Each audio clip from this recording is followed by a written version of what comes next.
Gedirsense sakit git, sesin kalmasın havada. Gözlerimde akşam kimi kölden dayanıp hele de. Biz bir ömrü yara yara sevgiyle kurmuştuk. İndi sözler dondurur, susmağa belə danışır. Ellerimde kalan izlerin hele de sinir benimle. Adını çağırır geceler sensiz geçmeyen dillerimde. Unutma beni, unutma bizi. Bizim yolumuz yarım hikaye değil. Koy düşmesin küləklə izlerimiz. Ürəyində bir gün sakla benim için.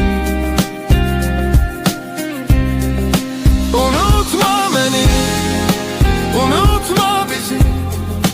Seni seven bu gel basan ölmür ki. Her hatire bir nefes kimi canlıdır. Unutma, sen de bilirsen değerliydi. Belki yolumuz ayrıdır, adımlar başka tarafa. Ama talehin yazabilmediği bir cümle kaldı içimizde.